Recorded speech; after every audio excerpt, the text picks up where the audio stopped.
Everyone today నేనేంటి అంటే ABPS మనకి అందరికీ నోటిఫికేషన్ పడ్డది తెలుసు. అందులో సివిల్ మెకానికల్కి కలిపి కామన్ సబ్జెక్ట్ ఉంది. కామన్ సబ్జెక్ట్లో ఏంటి అని అంటే సాలిడ్ మెకానిక్స్ ఒకటి ఇచ్చాడు, ఇంకొకటి ఏంటి అని అంటే ఫ్లూయిడ్ మెకానిక్స్.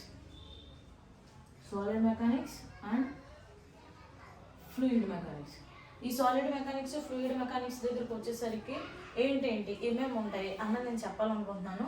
అందులో నేను ఫస్ట్గా ఏంటి చెప్తున్నాను అని అంటే సాలిడ్ మెకానిక్స్కి సంబంధించి చెప్తున్నాను. ఈ సాలిడ్ మెకానిక్స్లో ఏంటి అని అంటే ఈ సాలిడ్ మెకానిక్స్ దగ్గరికి వచ్చేసరికి మనకి ఫోర్సెస్ ఎలా ఉంటాయి, స్ట్రెస్ స్ట్రైన్ ఏంటి, stress strain relations, riveted joints, shear beams, momentum, ఇవన్నీ ఎలా ఫైండ్ అవుట్ చేయాలి, ఇవన్నీ ఉన్నాయి. అయితే నేను స్టార్ట్ చేసేది టాపిక్ ఏంటి అంటే today topic stress strain topic. అందరికీ నార్మల్గా తెలుసు స్ట్రెస్ అంటే ఏంటి, స్ట్రెయిన్ అంటే ఏంటి. ఈవెన్ ఇంటర్మీడియట్ చదివిన వాళ్ళని కూడా అడిగినా సరే మనకి చెప్తారు. కాకపోతే ఇక్కడ ఈ ఎగ్జామ్స్లో మనకి ఎప్పుడన్నా ఆప్షన్స్ మనం ఎలిమినేట్ చేసుకోవాలంటే మెయిన్కి తెలియాల్సింది కాన్సెప్చువల్. ఫార్ములాస్ మనం అందరం చదివేస్తాము. But whenever we are know the basics very well, it will be very easy to choose the right answer in examination point of view. So coming to దాని దగ్గరికి వచ్చేసరికి ఏంటి అని అంటే చూడండి, స్ట్రెస్ అని చెప్పేసి అని అంటున్నాం. స్ట్రెస్ అని అనగానే ఎవరైనా స్ట్రెస్ని డిఫరెంట్ స్ట్రెస్ అని అంటే సింపుల్గా ఏం చెప్తారంటే ఫోర్స్ బై ఏరియా అని చెప్పేస్తారు. స్ట్రెస్ ఏంటి అని అంటే ఫోర్స్ బై ఏరియా అని చెప్పేస్తారు. కానీ మనకి తెలియాల్సింది ఏంటి అని అంటే మీరు అబ్జర్వ్ చేస్తే డ్యూ టు లోడ్ వల్ల స్ట్రెస్ డెవలప్ అవుతుంది. ఓకే, లోడ్ వల్ల స్ట్రెస్ డెవలప్ అవుతుంది అని అంటున్నాం. ఈ లోడ్ వల్ల స్ట్రెస్ డెవలప్ అయితే ఇది ఏ load? Is it in external load or internal load?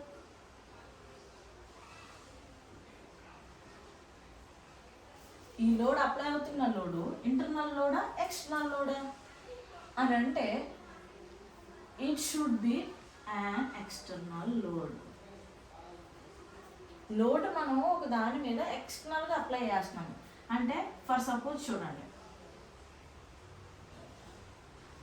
ఒక బాడీ ఇలా తీసుకున్నాము, ఎక్స్టర్నల్గా లోడ్ అప్లై చేసాము. This is load F, this is load F. మరి స్ట్రెస్ దగ్గరకు వచ్చేసరికి స్ట్రెస్ ఏంటి అని అంటే due to external load internal stress is developed in the body అని అంటే ఈ స్ట్రెస్ ఏంటి అని అంటే ఇంటర్నల్ వన్. అంటే ఎక్స్టర్నల్గా లోడ్ అప్లై చేస్తే స్ట్రెస్ ఎలా డెవలప్ అవుతుంది అని అంటే ఇంటర్నల్గా డెవలప్ అవుతుంది. ఎందుకు ఇంటర్నల్గా డెవలప్ అవుతుంది అనేసి అని అంటే ఎప్పుడన్నా సరే మనకు తెలుసు every action has an equal and opposite reaction అని చెప్తాం. ఎప్పుడైతే మనం ఎక్స్టర్నల్గా లోడ్ అప్లై చేసామో they should be an internal resistance force. Internal resistance force is developed. Internal resistance ఎందుకు అని అంటే ఆ ఇంటర్నల్ రెసిస్టెన్స్ ఫోర్స్ ఎందుకు డెవలప్ చేసుకుంటుంది అని అంటే it's exhibits it's nature every body అవనివ్వండి. కాకపోతే ఏంటంటే దాని యొక్క స్ట్రెంగ్త్ అనేది ఏమై ఉంటుంది అంటే లిమిట్ అయ్యి ఉంటుంది. దాని యొక్క మెటీరియల్ స్ట్రెంగ్త్ ఎలా ఉంటుంది, లిమిట్. మెటీరియల్ స్ట్రెంగ్త్ అని బట్టి దాని స్ట్రెస్ అనేది ఏం చేస్తుంది అని అంటే ఇండ్యూస్ చేయడం మొదలు పెడుతుంది. మళ్ళీ మీరు స్ట్రెంగ్త్ అన్నారు ఏంటి, ఇక్కడ మళ్ళీ మీకు ఇంకొక వర్డ్ వచ్చింది చూడండి, స్ట్రెంగ్త్ అన్నాం. ఏంటి స్ట్రెంగ్త్?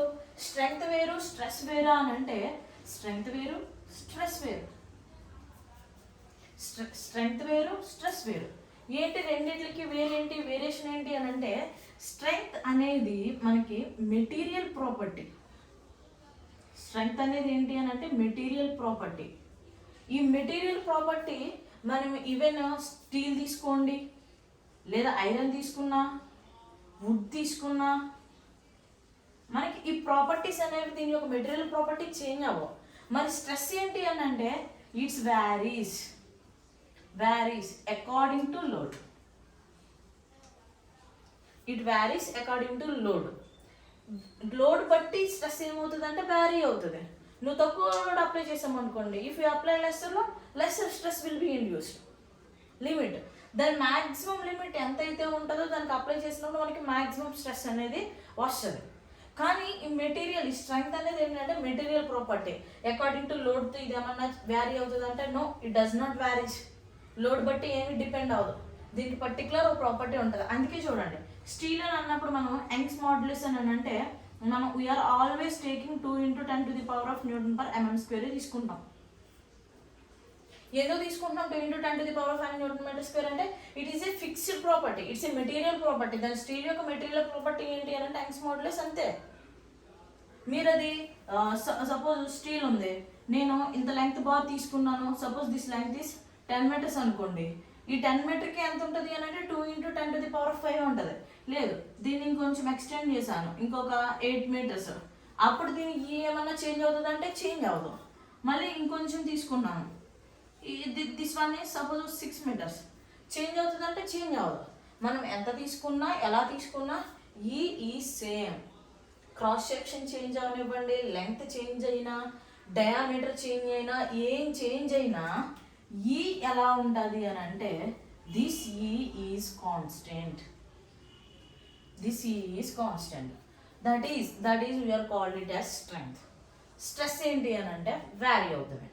ఓకే, స్ట్రెస్ వ్యారీ అవుతుంది అన్నాము and we are always treated it as an internal stress developed in the body due to an external load applied. See, the stress is developed internally due to an external applied on the body. So ఈ stress ఎంత ఏంటి అని అన్నప్పుడు మనం దీన్ని define చేయడానికి ఏం చెప్తున్నాము అని అంటే దిస్ ఎక్స్టర్నల్ లోడ్ అప్లైడ్ అని అన్నప్పుడు ఫోర్స్ బై ఏరియా అని రాస్తాం. ఓకే, మీకు యూనిట్స్ తెలుసు, Nm/m² అంటాము. లేదు అని అంటే మన కన్వీనియన్స్ లేదా ప్రాబ్లమాటిక్ దాన్ని బట్టి mm² అని రాస్తాము.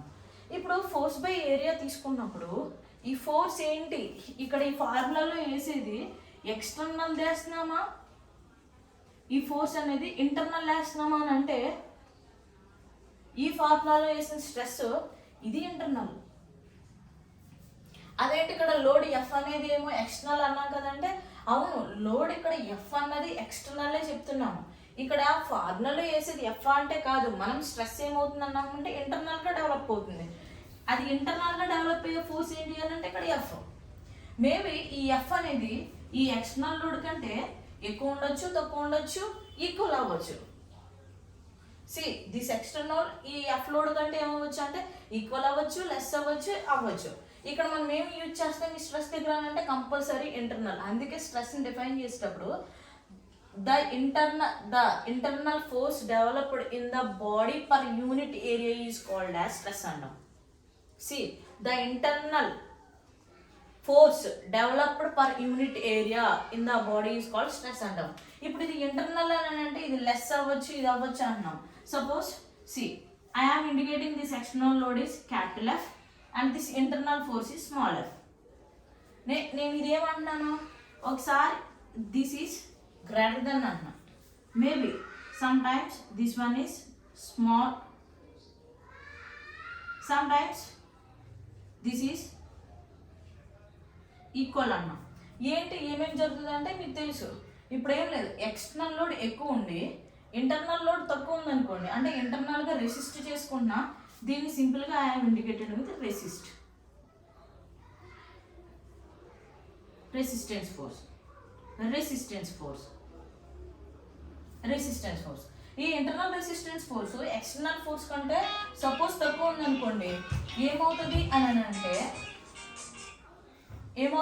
అంటే ఇది బాడీ బ్రేక్ అవడం అని అంటే అది కనుక క్యాపబుల్ చేసుకోలేకపోతే, అంటే ఈ ఇంటర్నల్ రెసిస్టెన్స్ ఫోర్స్ అనేది ఎక్స్టర్నల్ లోడ్ కంటే తక్కువ ఉంటే అంటే సస్టైన్ చేసుకోలేకపోతే దాన్ని ఇది ఏమవుతుందంటే బ్రేక్ అవడం కానీ లేదంటే ఫెయిల్యూర్ అవడం కానీ జరుగుతుంది.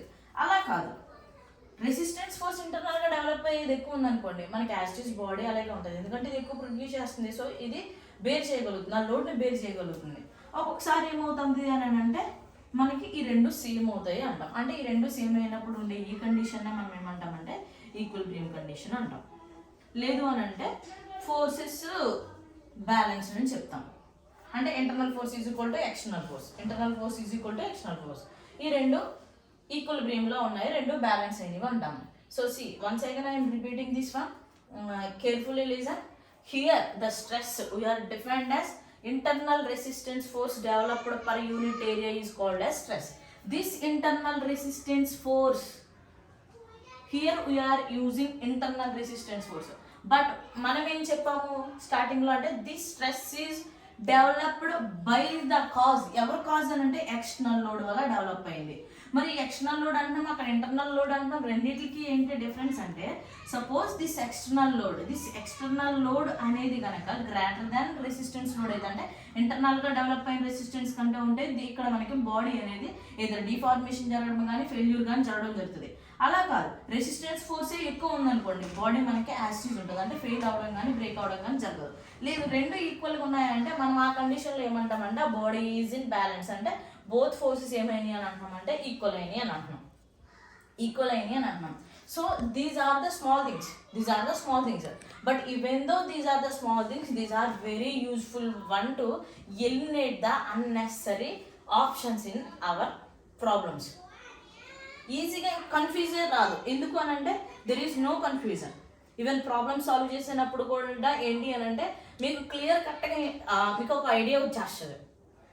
నెక్స్ట్ మనం ఇంకా ముందుకు వెళ్ళిపోద్ది, అంటే లైక్ ఇందులో మనకి థిన్ సిలిండర్స్ అని థిక్ సిలిండర్స్ అని చెప్పేసి టాపిక్ ఉంది. అక్కడ కూడా మనం ఏం మాట్లాడతామంటే ఇక్కడ ఇంకొక వర్డ్ వస్తుంది. అక్కడ ఏమంటాము అని అంటే ప్రెజర్ అంటాం, ఇంకోటి ఏమంటామంటే ప్రెజర్ అంటాం. ఏంటి ఈ ప్రెజర్ అని అంటే ప్రెజర్ కూడా చూస్తే మీకు ఇక్కడ ప్రెజర్ ఈజ్ ఈక్వల్ టు కూడా ఫోర్స్ బై ఏరియానే. This is also have units newton per meter square or newton per mm square. Simple example, ఒక పర్సన్ సపోజ్ బయటకు వెళ్ళారు, జాబ్కి వెళ్ళి వచ్చి హెడేక్ అంటే ఏమైందని అడిగితే ఏమని చెప్తారు, వర్క్ ప్రెజర్ ఎక్కువైపోయింది అంటారు. డ్యూ టు వర్క్ లోడ్ ఎక్కువైపోవడం వల్ల వర్క్ ప్రెజర్ ఎక్కువైపోయింది అంటారు. అంటే ఏంటి, మనకి బయట జాబ్ అనేది ఒక వర్క్ లోడ్ ఎక్కువైపోతుంటే వర్క్ ప్రెజర్ పెంచేశారు, మా బాస్ వర్క్ ప్రెజర్ పెంచేశారు అని అంటాం. ఇప్పుడు వర్క్ ప్రెజర్ పెంచారు సరే, ఏమంటాం అవునా అని చెప్పేసానంటే దానివల్ల నాకు చాలా స్ట్రెస్ ఫీల్ అవుతున్నాను. ఏంటి, వర్క్ ప్రెజర్ పెంచేశారు, వర్క్ ప్రెజర్ ఎక్కువైపోవడం వల్ల ఏం ఫీల్ అవుతున్నాం అంటే స్ట్రెస్ ఫీల్ అవుతున్నాం అంటాం. అంటే ఇక్కడ కూడా మీరు అబ్జర్వ్ చేయండి, వర్క్ ప్రెజర్ అనేది ఏంటి అని అంటే అవుట్ సైడ్ అంటే ఒక అవుట్ సైడ్ ఇష్యూస్ వల్ల దాని వల్ల ఏంటంటే నీకు ప్రెజర్ అనేది నీ మీద పడుతుంది. సో నీకేమవుతుంది అంటే ఎప్పుడైతే అవుట్ సైడ్గా నీకు ప్రెజర్ అనేది నీ మీద పడుతుందో నువ్వు ఇంటర్నల్గా ఏం ఫీల్ అవుతున్నావు అంటే నాకు స్ట్రెస్ ఎక్కువైపోయింది అని చెప్తాము. సో ఇంటర్నల్గా స్ట్రెస్ ఫీల్ అవుతాము. సో కొన్నిసార్లు ఏంటంటే మనం ఎక్స్టర్నల్గా లోడ్ మాత్రమే అప్లై చేస్తామా బాడీ మీద అంటే లేదు, ఎక్స్టర్నల్గా ఏమి కూడా అప్లై చేస్తామంటే ప్రెజర్ కూడా అప్లై చేస్తాం. Pressure or stress by formulaic manner both are same, but the application manner enti anante the pressure is outside one which causes the stress inside. Simple things ante. ఇప్పుడు ఇక్కడతో I think మీకు ఒక stress అంటే ఏంటి, strength అంటే ఏంటి, pressure అంటే ఏంటి అని మీకు ఒక లోడ్ అంటే ఏంటి అనేది కూడా మీకు ఒక ఐడియా వచ్చి ఉండదు. అయితే లోడ్ దగ్గరకు వచ్చేసరికి చూడండి, మనకు ఆల్రెడీ ఏ సిలబస్లో ఇచ్చాడు. ఆ ఏ సిలబస్లో ఏంటి అని అంటే మనకి లోడ్ అంటే ఏంటి, టైప్స్ ఆఫ్ లోడ్స్ అంటే ఏంటి ఇలాగా అడగడం జరిగింది. ఇప్పుడు ఆ టైప్స్ ఆఫ్ లోడ్స్ అనేది మీకు చిన్న ఎగ్జాంపుల్ సింపుల్గా అంటే గుర్తుపెట్టుకోవడానికి చెప్తా. మనకి 2-3 లోడ్స్ ఉన్నాయి బై అప్లికేషన్. గ్రాడ్యువల్లీ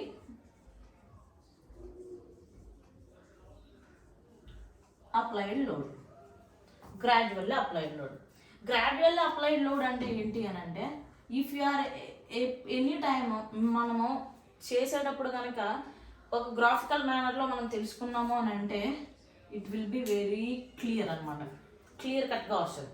గ్రాడ్యువల్గా లోడ్ అప్లై చేసినప్పుడు మనకి ఈ డయాగ్రామ్ ఎలా ఉంటుందండి అంటే ఇక్కడ ఏరియా ఏంటి అని అంటే గ్రాడ్యువల్గా పెరుగుతూ ఉంటుంది. మీరు ఇప్పుడు ఒకసారి చూడండి, ఇలా వచ్చినప్పుడు మనకి ఇది ఒక ట్రయాంగిల్ దాంట్లో ఉంది. ఇలాంటి సిచ్యువేషన్లో మనం ఏం చేస్తామంటే ఏరియా ట్రయాంగిల్ ఏరియా ఏంటి ఆఫ్ BH అని తీసుకుంటాం. ఇది ఇక్కడ BH అని అంటే ఏంటి అని అంటే ఇక్కడ నేను డిఫార్మేషన్ అంటే రాస్తున్నాను. ఇది లోడ్ డిఫార్మేషన్ డయాగ్రామ్ అని చెప్పి మనం చదువుతాం. లోడ్ డిఫార్మేషన్ డయాగ్రామ్ అని చదువుతాము. ఇక్కడ వచ్చేసరికి ఇక్కడ గ్రాడ్యువల్ అప్లైడ్ లోడ్ స్ట్రెస్ అడిగాడు అనుకోండి, గ్రాడ్యువల్ అప్లైడ్ లోడ్ స్ట్రెస్ అడిగాడు అనుకోండి, ఫోర్స్ బై ఏరియానే. బట్ ఇక్కడ ఏరియా ఏంటి, లేదంటే ఈ లోడ్ ఏంటి, ఆఫ్ ఎలా తీసుకుంటున్నాము, ఎందుకు gradually applied load of BH తీసుకోవాల్సి వచ్చింది అని అంటే గ్రాడ్యువల్గా ఇంక్రీజ్ చేసుకుంటూ వెళ్తున్నాం. ఇక్కడ తక్కువ అప్లై చేసాం, తర్వాత ఇక్కడ కొంచెం పెరిగింది, ఇక్కడ పెంచింది, ఇక్కడ పెరిగింది. సో వ్యారీ అవుతూ ఉంది. కాబట్టి మనం ఎప్పుడన్నానే ఇలా వ్యారీ అవుతూ ఉన్నప్పుడు, లేదంటే తక్కువ ఎక్కువ ఉన్నప్పుడు మనం ఏం చేస్తామంటే మీన్ వాల్యూ లేదంటే యావరేజ్ వాల్యూ తీసుకుంటాం. అంటే ఇక్కడ లోయెస్ట్ ఎంత ఉంది, హైయెస్ట్ ఎంత ఉంది బై 2 వేసుకుంటాం మనం. అంటే ఇప్పుడు ఇక్కడ డిఫార్మేషన్ ఇక్కడ ఉంది అనుకోండి, x0 దగ్గర ఎంత ఉంది, సపోజ్ ఇక్కడ xn అనుకుంటే xn బై 2 అనేది చెప్తాం. ఇంకొకటి ఏంటి అని అంటే గ్రాడ్యువల్ అప్లైడ్ లోడ్ తర్వాత మనకి ఇంకొక లోడ్ ఉంది, ఇంపాక్ట్ లోడ్ ఒకటి ఉంది, సడన్లీ అప్లైడ్ లోడ్ ఒకటి ఉంది. Suddenly applied load suddenly applied load అని అంటే మనకి ఎలా వస్తుంది అని అంటే డయాగ్రామ్ ఎలా వస్తుంది అంటే సడన్గా అప్లై చేసాము అంటే ఇది సింపుల్గా ఒకటే ఉంటుంది. సపోజ్ ఒక 50 kN లోడ్ అప్లై చేసాం అనుకోండి, ఇక్కడ ఇది లోడ్ అంటున్నాం. ఈ లోడ్ ఎలా అంటే సడన్గా ఒకటే అప్లై చేసినట్టు అవుతుంది. బట్ ఇంపాక్ట్ లోడ్ అంటే ఏంటి అని అంటే మనం ఒక ఆబ్జెక్ట్ని ఈ లోడ్ ఇలా తీసుకొచ్చి వేస్తున్నాం. కాకపోతే ఎంత హైట్లో వేస్తున్నాం అంటే హెచ్ అనే హైట్లోంచి వేస్తున్నాం, హెచ్ అనే హైట్ దగ్గర నుంచి వేస్తున్నాం. దానికి ఎలా వస్తుంది ఏంటి అన్నవి మనం తర్వాత అంటే ఇలా లోడ్స్ వచ్చినప్పుడు నేను నెక్స్ట్ వీడియోలో how the strain behaviour, loads వచ్చినప్పుడు స్ట్రెయిన్ ఎలా అవుతుంది, ఇప్పుడు మొత్తం అంతా స్ట్రెస్ కోసం మాట్లాడాము. కమింగ్ దాంట్లో మనం అసలు స్ట్రెయిన్ అంటే ఏంటి, స్ట్రెయిన్ కోసం ఎలా అవుతుంది అన్నది చూద్దాం. Thank you very much.